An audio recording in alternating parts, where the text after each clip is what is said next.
Hello, hello, hello. Welcome back to another episode of Agency Life, episode 2020. And I am fresh off a plane, more or less, in the last couple of days. I just had 3 weeks in the States. I was at Inbound in Boston. I had a week at Impact in New Haven.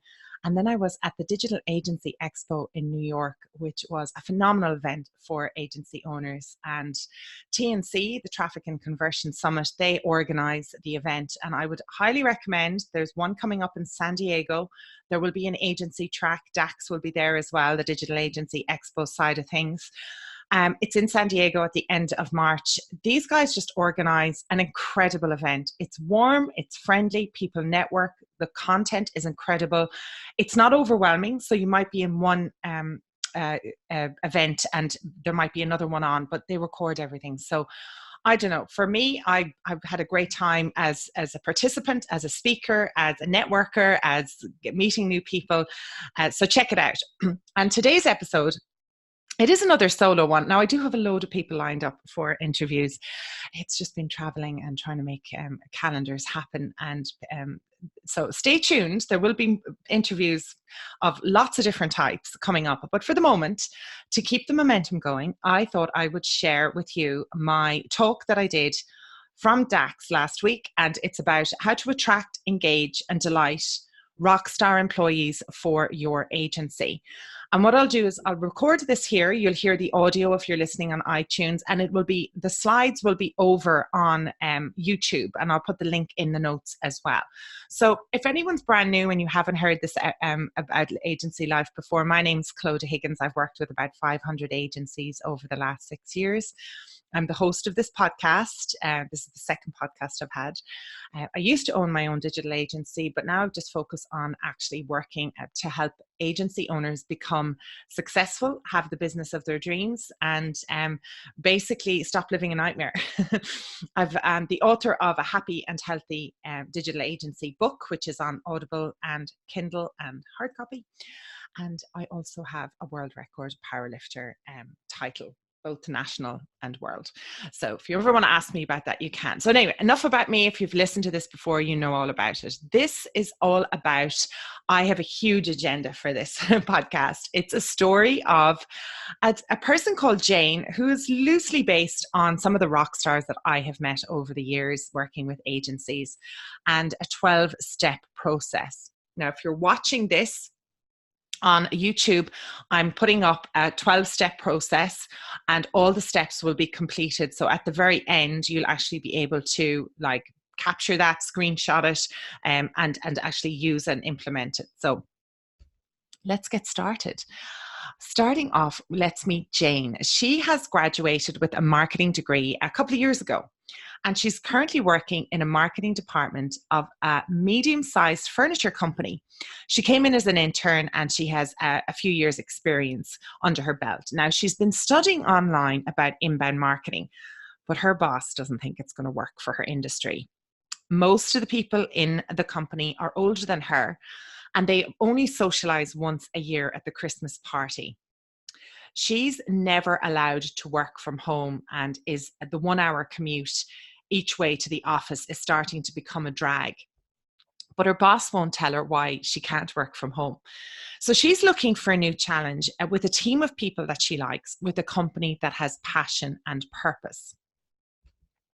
So this is where the first part of your journey to actually get these rock stars into your business is going to start.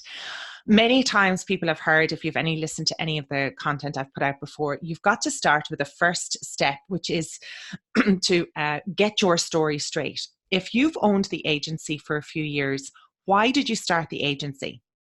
What is your vision for the business? How big do you want it to be? Are you going to grow in revenue, in people, or in profit?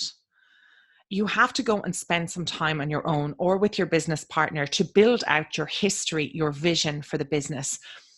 Which clients do you like working with? Why do you like working with them? What are the results that you get for them? What are your personal values, and what are the values that you need the people in your business to have?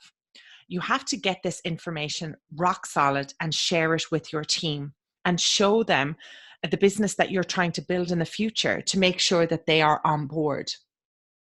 When you do that presentation, it's really good to see the team and tell the team where you're going and see who's on board with you and see who's maybe wants to jump ship, if so to say. So once you do that, then you need to make a video for your website to share your story and your vision with the world. Jane's been looking online and she's come across your website, and your vision and values are up on the front of your website. She really likes what she's reading. She is loving the story about your agency, your backstory, why did you start it? Your personality is shining through on that video. You love talking about why the clients that you work with, why you love them. You love what you do. Why do you love what you do? You love the results that you're showcasing the results you get for your clients. So that's going to be on the front of your website. And then there would also be a testimonial page. Maybe you interview your clients so that they're sharing the results that they get. So Jane's having a good look on your agency website, and she's seeing these: your vision, your values, your story, the client testimonials, and your results. So where do you think she heads over to next? Instagram.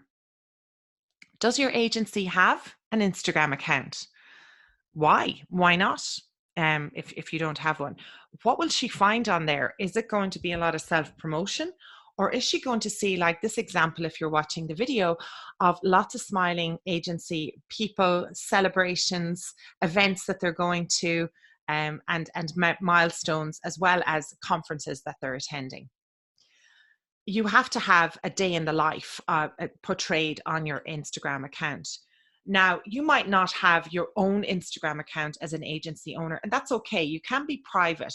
But if you are having an Instagram account, like, what's on there? Are you showing a holistic person? Are you going to be showing work all the time?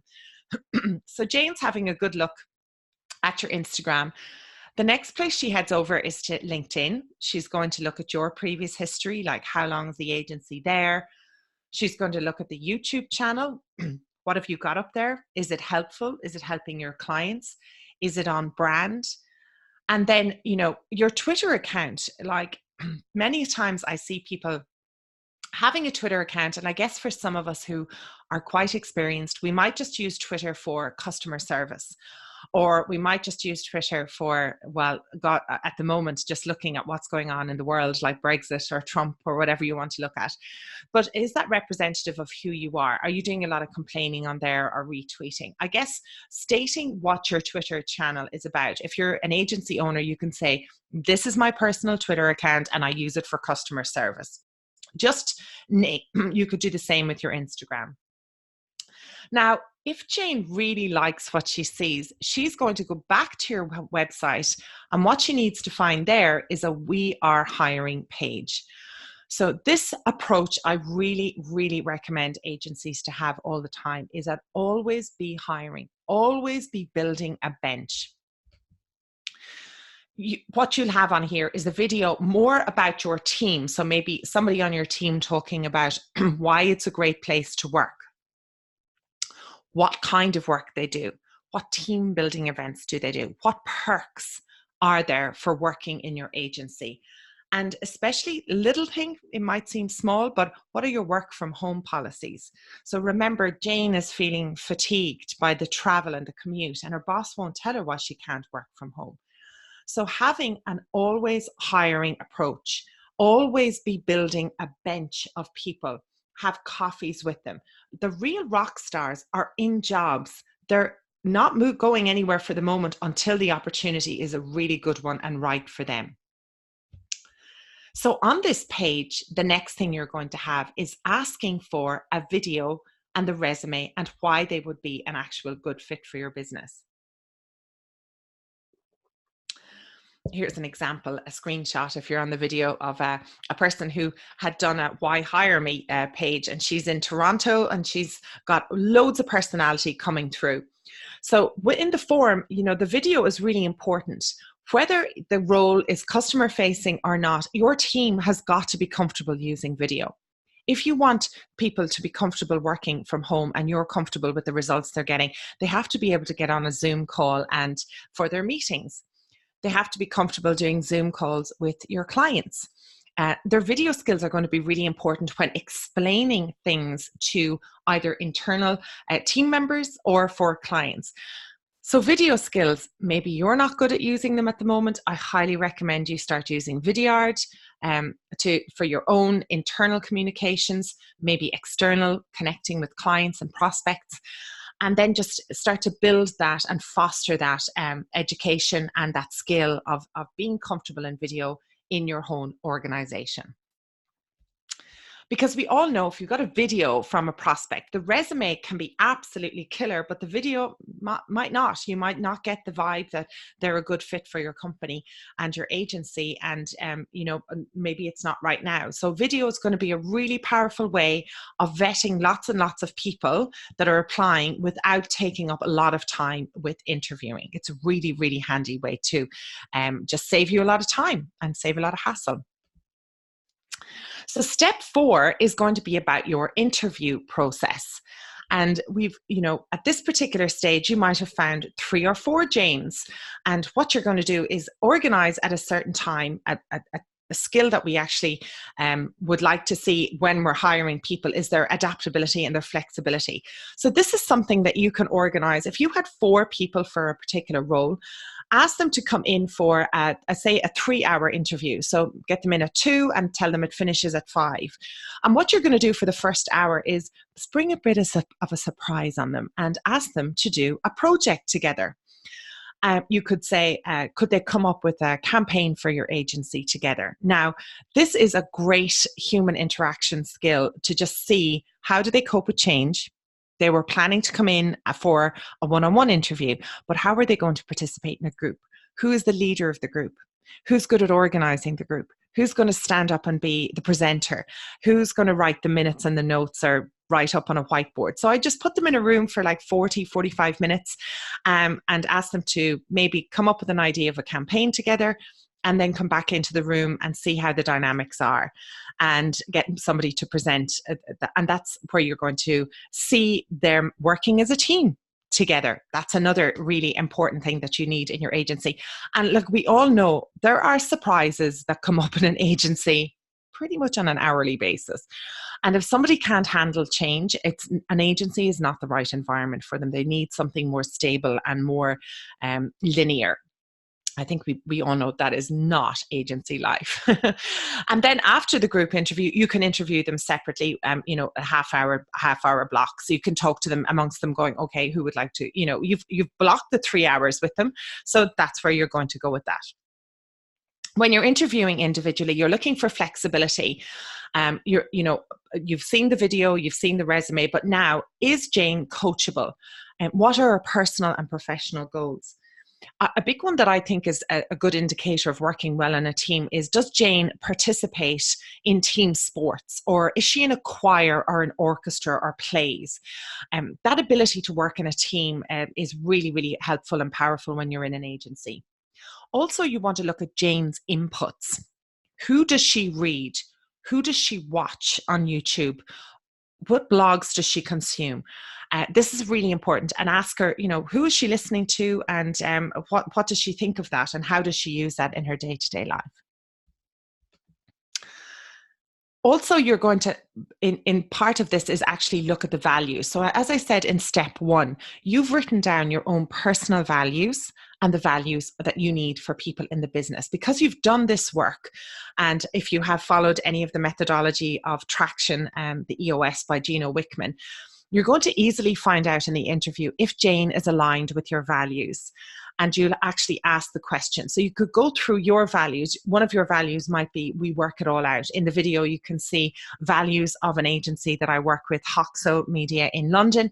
They have their values up on the wall. So one of their values is that we work it out. Another one is we protect each other. So you can ask Jane in the interview, can you give me an example of when you protected a co-worker or protected a client?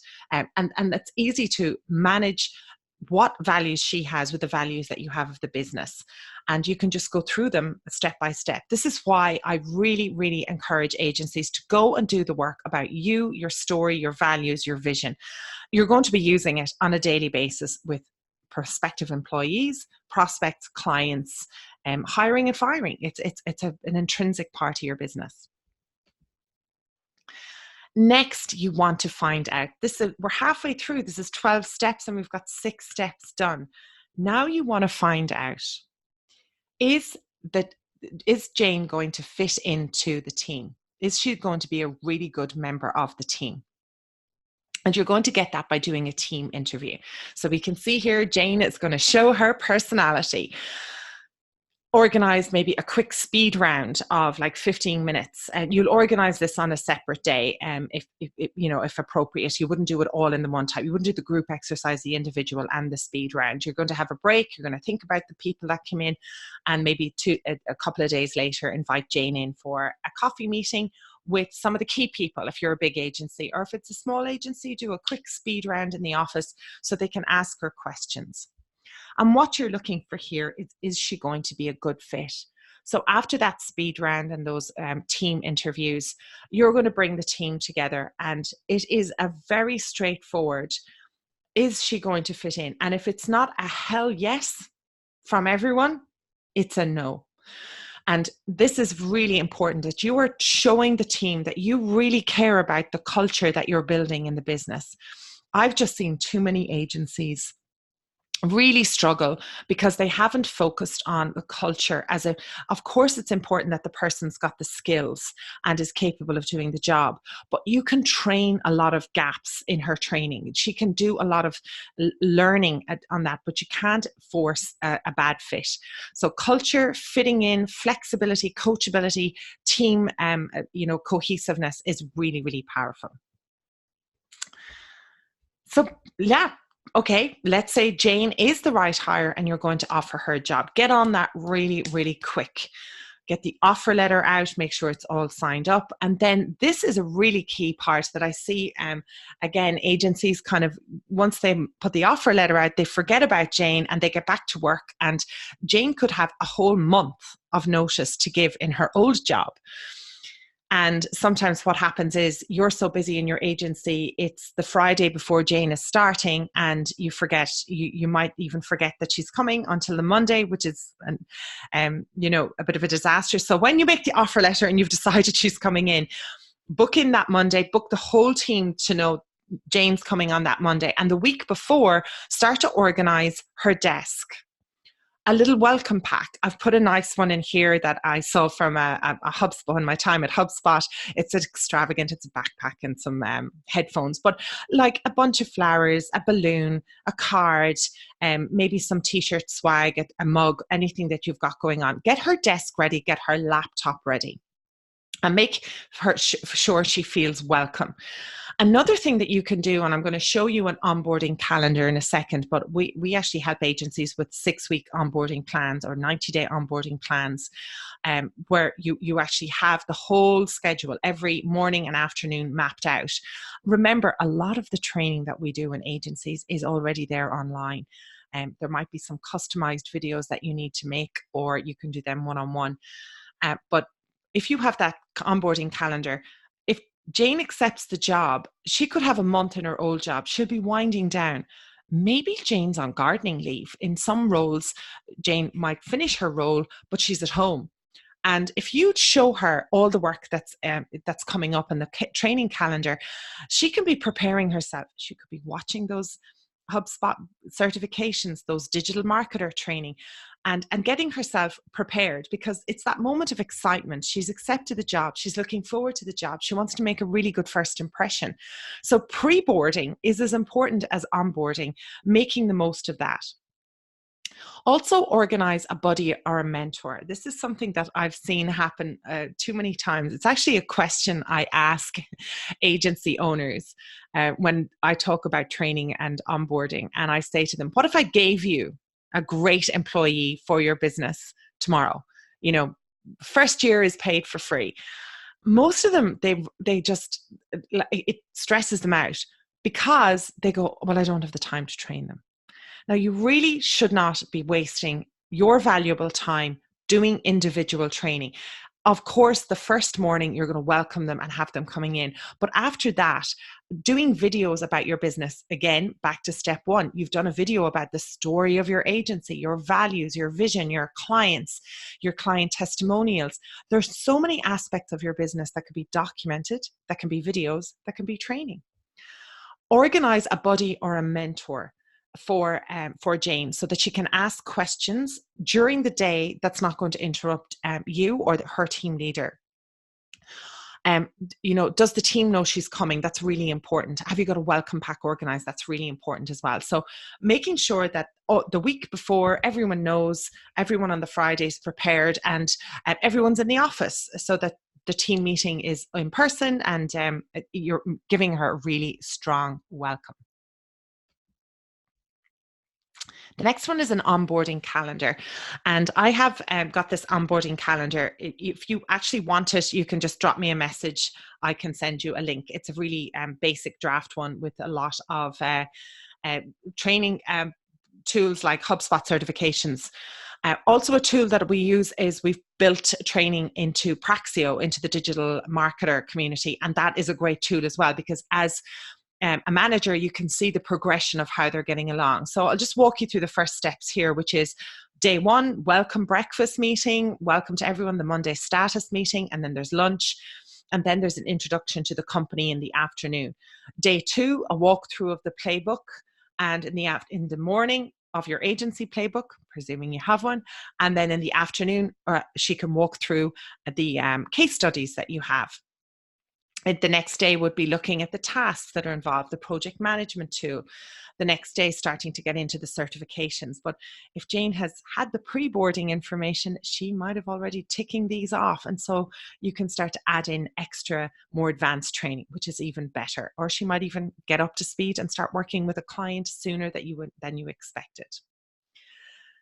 The good thing here is that Jane has to take ownership of this calendar. She takes ownership of the meetings. If you've organized for her to go and have a one-on-one meeting with the salesperson, it's up to her to introduce herself on Slack, connect with that person, ask when is a good time to maybe come on a sales meeting with them, or a closing meeting, or a handover meeting.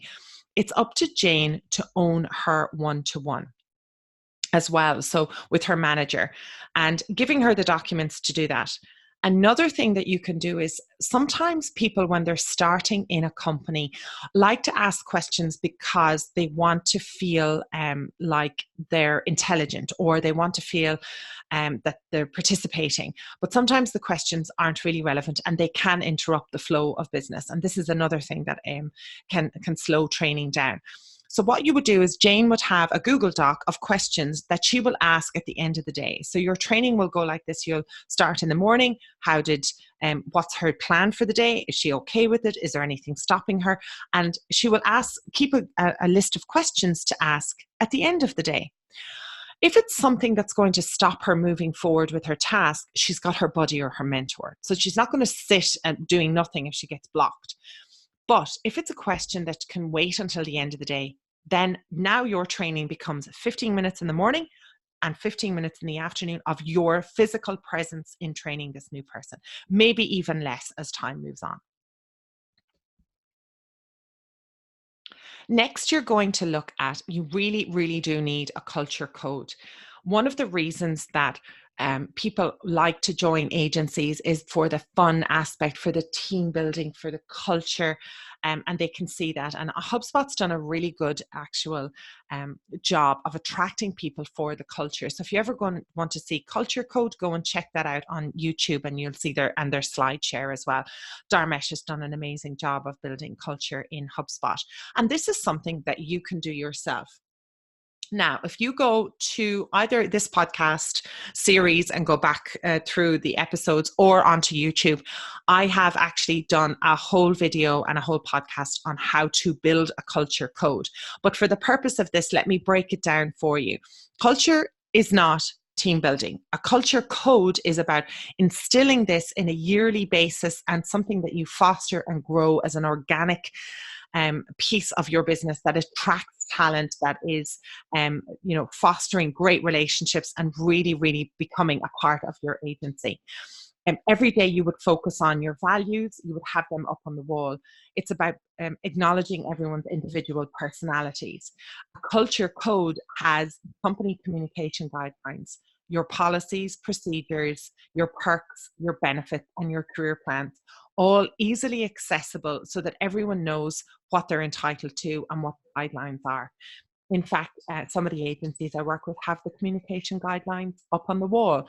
And this is a simple thing like, yes, headphones is okay if you're focusing on work, but there might be 1 hour of the day where headphones are off so that people can talk and communicate with each other. Maybe there's 1 hour of the day that music is on. There's a playlist on Spotify that you share. Having that as a communication guidelines is a very important part of a culture code. The next thing you would organize is a culture committee so that they would organize events that are coming up the end of month, the team building, the birthdays. You would capture these events and make sure they're shared internally. And then you would start to look at sharing them externally. This is going to attract prospects.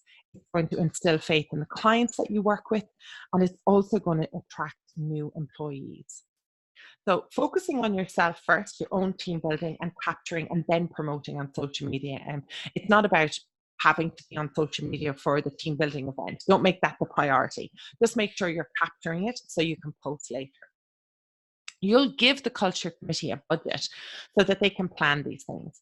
You will have an owner of that team, maybe as a leader, and they're going to share ideas and highlights in the team meetings and with you as the agency owner. How are things progressing?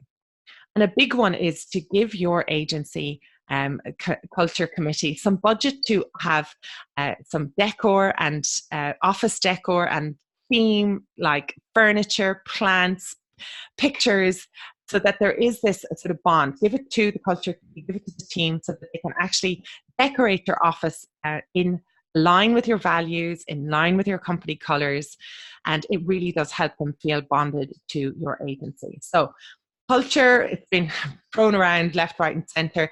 Having a culture, keeping it going in your business, you need to do a culture code, and these are all the aspects of it. Like I said, I've got another episode on this, and I also have a video on it. You can tell that your passion. The next step on number 11 is now that Jane is in, so she is onboarded. She is well into her way onto her training.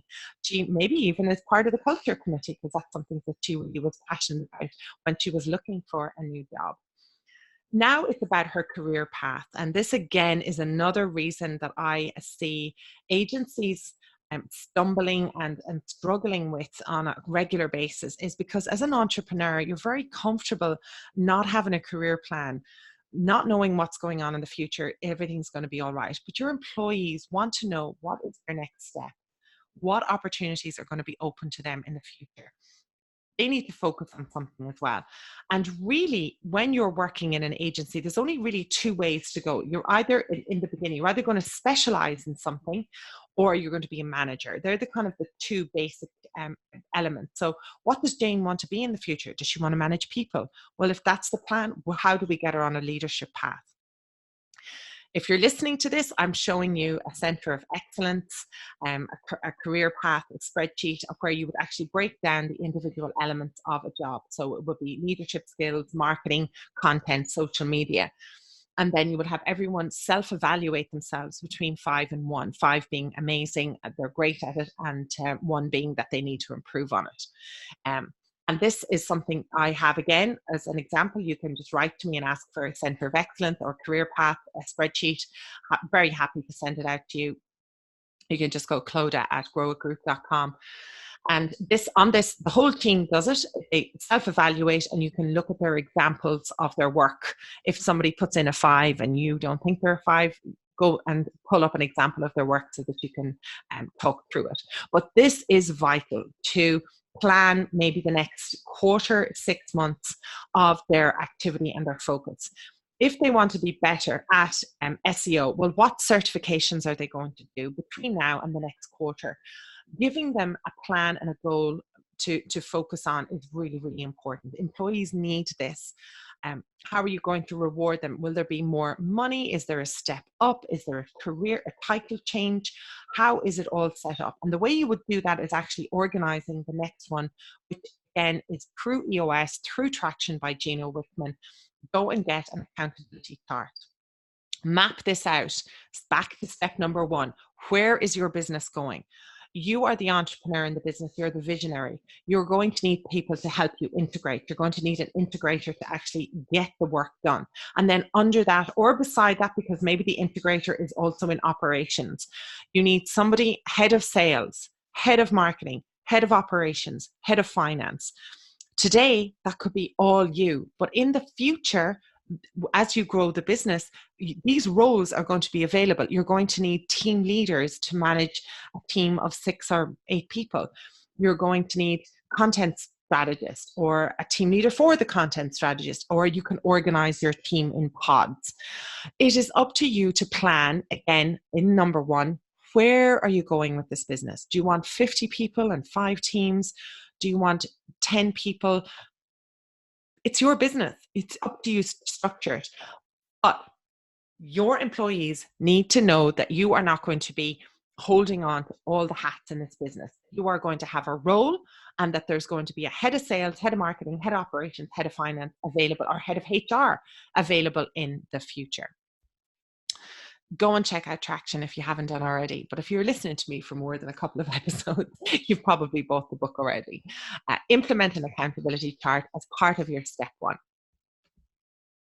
And now we're on to the final 12th step, where we have here about delighting and referrals. So the final step here is you have Jane is happy in the business. She has got her career plan.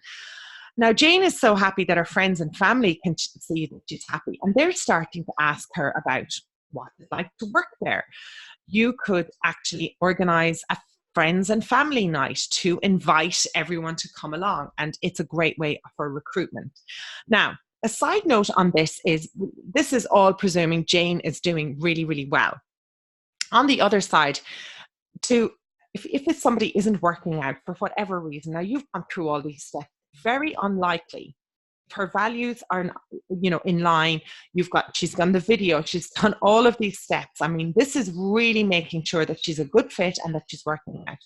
If for some reason it's not, she's not working out, it's okay, because you are going to have in place a 90-day probation.